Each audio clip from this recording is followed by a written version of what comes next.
안녕하십니까. 통일사상 강의 제3장 본성론 5번째 강의가 되겠습니다. 인간이란 주기적 존재라는 것입니다. 그러니까 인간이 다 같지 않고 서로 레벨이 다른 인간이라는 뜻으로 이해하기보다는 행적, 종적, 질서에 대한 내용을 말씀드리고자 하는 것으로 받아주시기 바랍니다. 주기적 인간은 한편 인간은 원상의 주체와 대상의 관계성을 닮아서 주체격의와 대상격의를 지니게 되어 있습니다.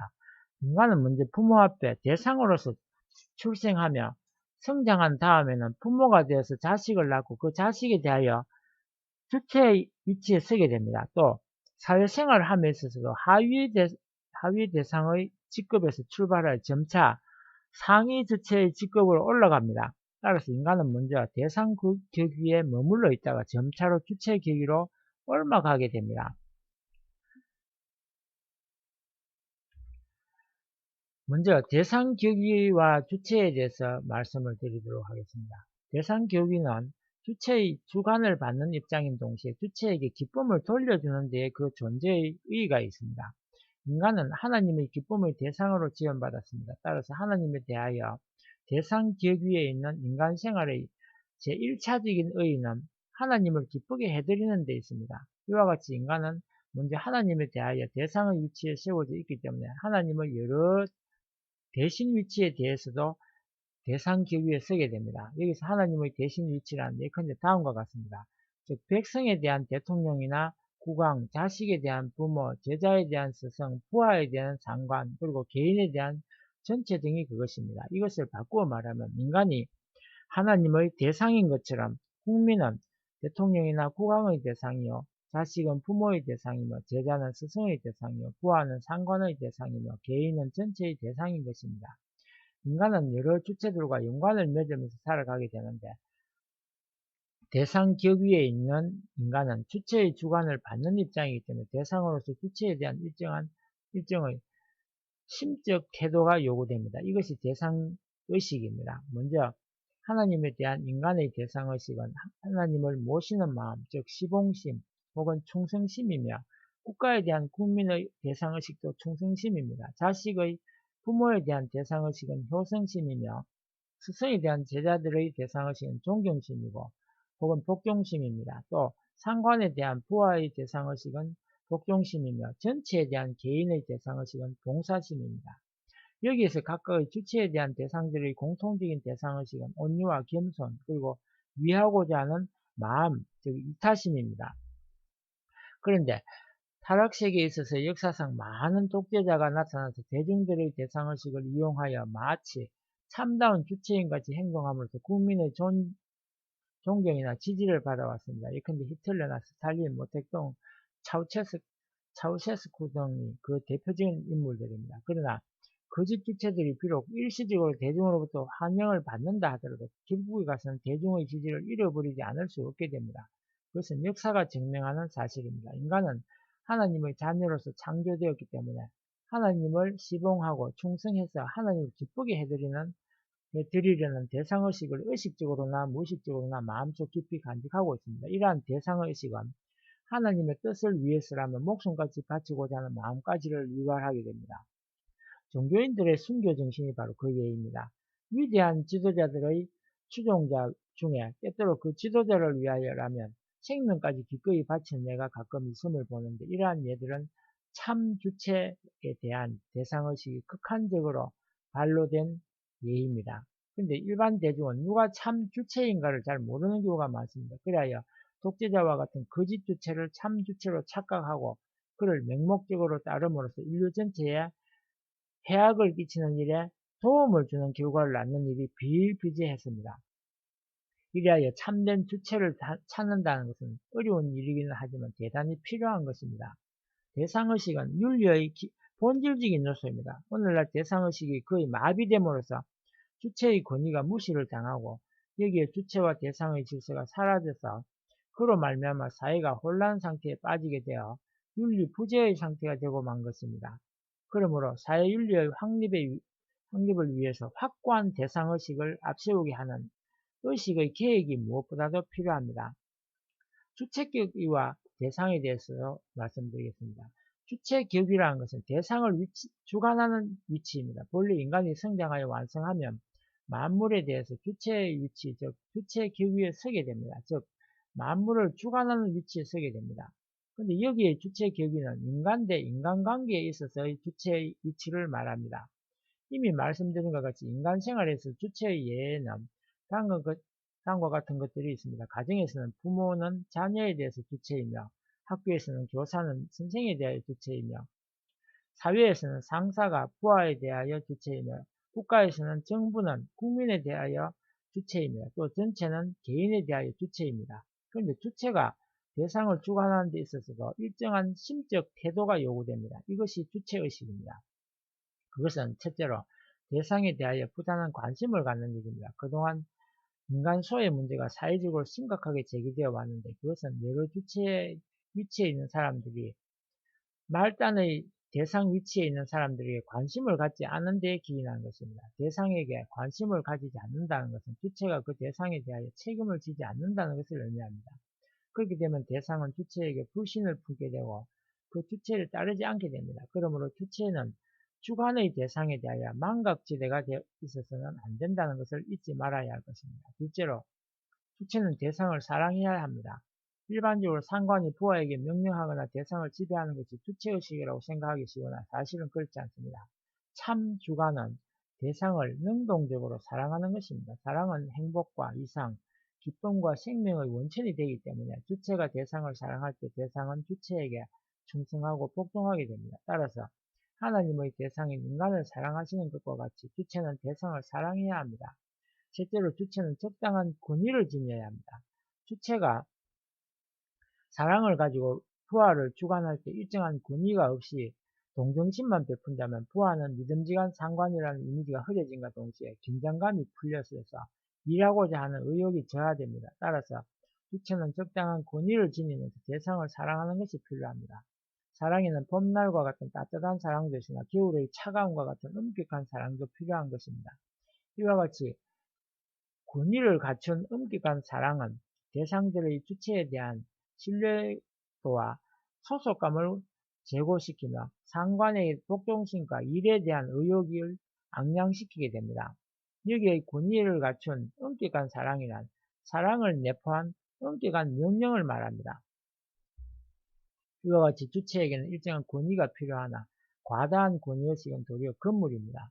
그런 권위에는 사랑이 깃들 수 없기 때문입니다. 권위가 지나치게 강하게 작용하면 부하는 위축되어 창조성을 발휘하기가 어렵게 됩니다. 상사가 부하를 꾸짖어도 부하가 감사함을 느끼면서 그 실책에 순종할 수 있도록 하는 권위가 참 권위이며 바로 사랑을 내포한 권위인 것입니다. 하나님에 있어서도 그러합니다. 하나님은 사랑의 하나님인 동시에 권위의 하나님이십니다. 예컨대 하나님은 아브라함이 비둘기와 양과 암소의 헌지에 실패하였을 때 그의 자식인 이삭을 제물로 바치도록 명령하셨습니다. 아브라함이 그 명령에 순종하여 이삭을 헌제로 바치고자 했을 때 하나님은 이제야 네가 하나님을 경외하는 줄 내가 아노라 라고 하셨습니다. 이것은 이때까지 너는 내가 두려운 권위의 하나님인 것을 모르고 있었기 때문에 그것을 깨우치게 하기 위해서 내 아들로 제물을 바치게 하도록 한 것이다 라는 뜻이 내포된 것입니다. 이와 같이 하나님은 인간이 자신을 사랑의 하나님이라고 해서 안이하게 생각하거나 함부로 대하는 것을 결코 원치 않으시며 도리어 두렵게 여기는 것을 원하고 계시는 것입니다. 즉 하나님은 권위의 하나님이신 것입니다. 마지막으로 만물에 대한 인간의 주체 기구에 대해서 언급하고자 합니다. 이미 말씀드린 것 같이 사랑은 심정을 토로하고 이루어지기 때문에 인간이 완성해서 하나님의 심정을 상속받으면 심정을 토로한 하나님의 창조성을 발휘하여 만물을 주관하게 됩니다. 즉 하나님의 사랑을 가지고 만물을 주관하게 된다는 것입니다. 그때 인간은 참된 의미에서 만물에 대한 주체 기구에 서는 것입니다. 그런데 과거에는 마르크스주의는 생산수단을 국유화하고 계획경제를 실시하게 되면 인간은 자연에 대한 참다운 의식적인 주인이 된다고 하였습니다. 이것은 마르크스주의는 인간이 계획경제를 실시함으로써 만물 주관의 주체격 위에 서게 된다고 보는 보고 있음을 뜻합니다. 사랑에 의해서가 아니라 즉 경제의 개혁에 의해서 인간이 만물 주관의 격위에 서게 된다는 뜻입니다. 과거 수십 년 동안 소련이나 중국 등에서 경제정책이 실패하고 생산성의 증대 등으로 증지 등으로 경제가 파탄된 것은 정체, 생산성의 정체 등으로 경제가 파탄된 것은 공산주의가 만물 주관에 완전히 실패했음을 보여주고 있습니다. 이것은 마르크스주의의 물질주의적인 인간관의 한계를 드러내는 것으로서 물질적인 인간은 만물에 대해서 참다운 주체 결기에 쓸 수 없다는 사실을 말해주는 것입니다. 한 가지만 더 말씀드리고 마치도록 하겠습니다. 연체의식과 민주주의에 대해서 말씀드리겠습니다. 인간은 사회생활을 하는 데 있어서 실제로는 주체기구와 대상기구에 함께 써 있습니다. 이것은 인간이 연체이기 때문입니다. 그래야 인간은 주체기구와 대상기구를 겸비한 존재, 즉 이중기구를 가진 존재입니다. 이것을 연체기구라고 합니다.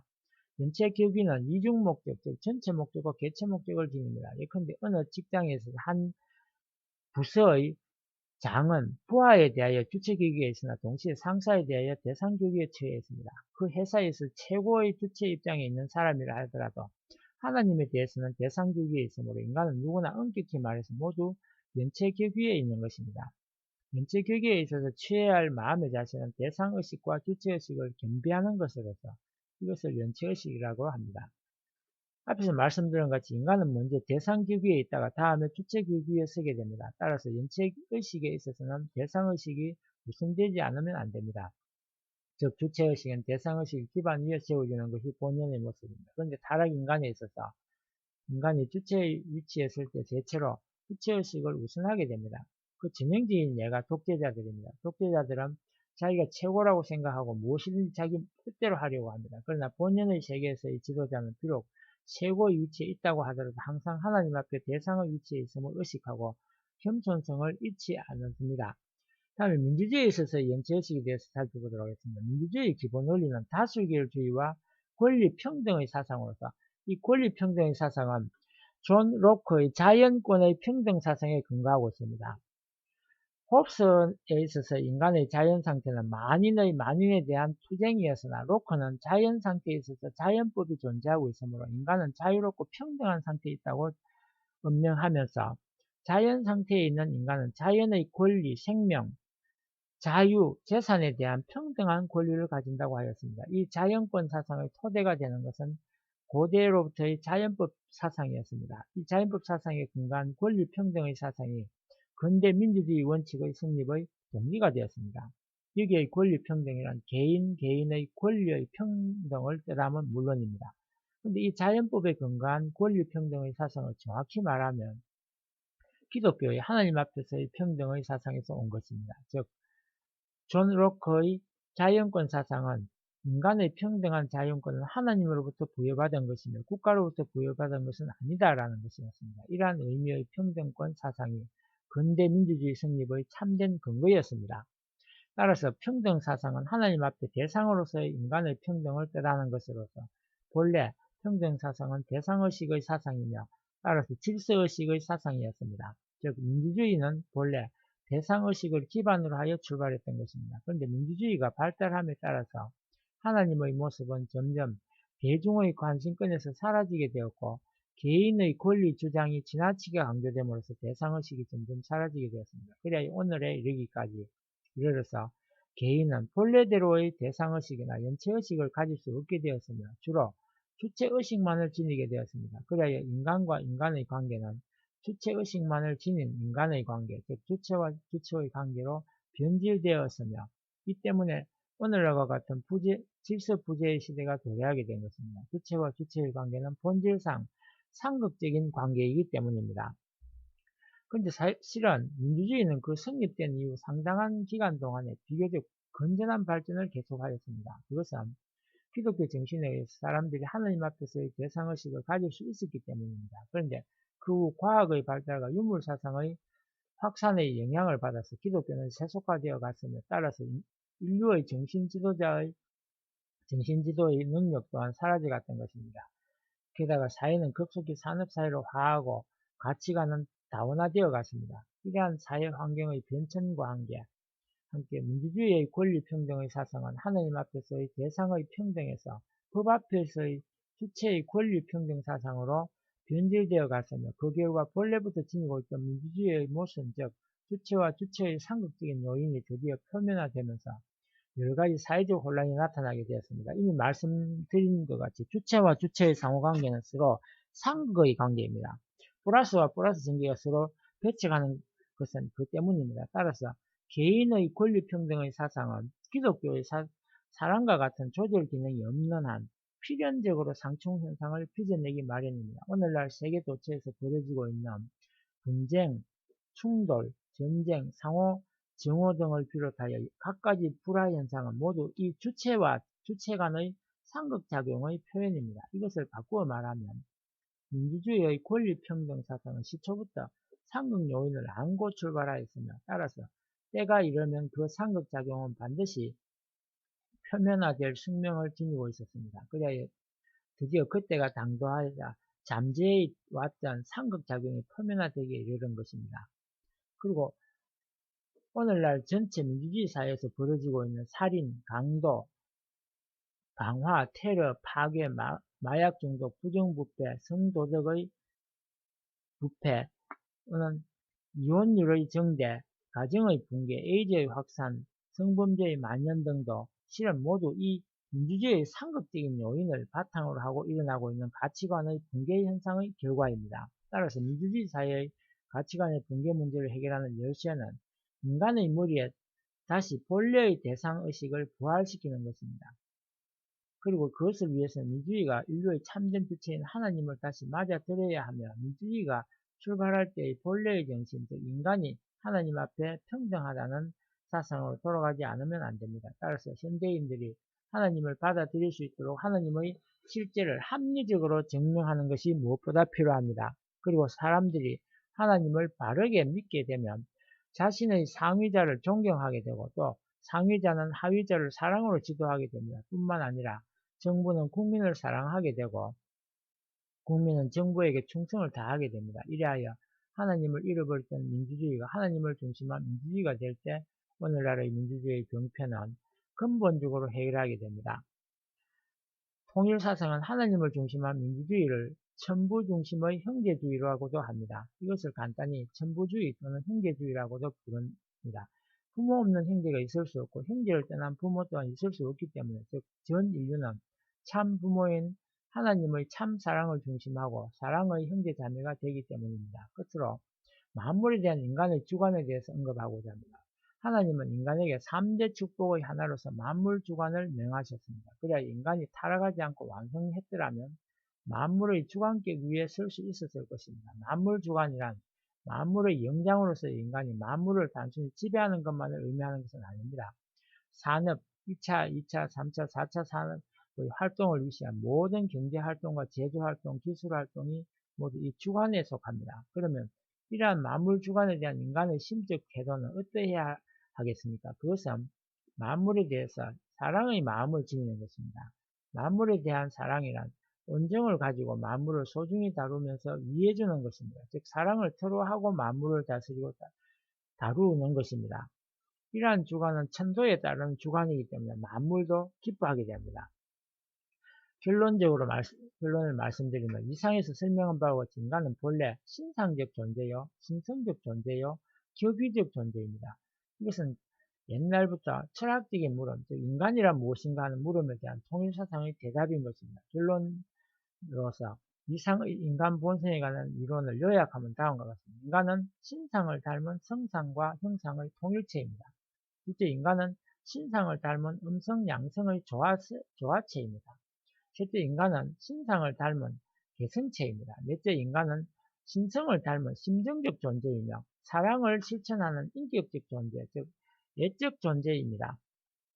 다섯 번째, 인간은 신성을 닮은 로고스적 존재여 천도를 따라가 사는 규범적 존재입니다.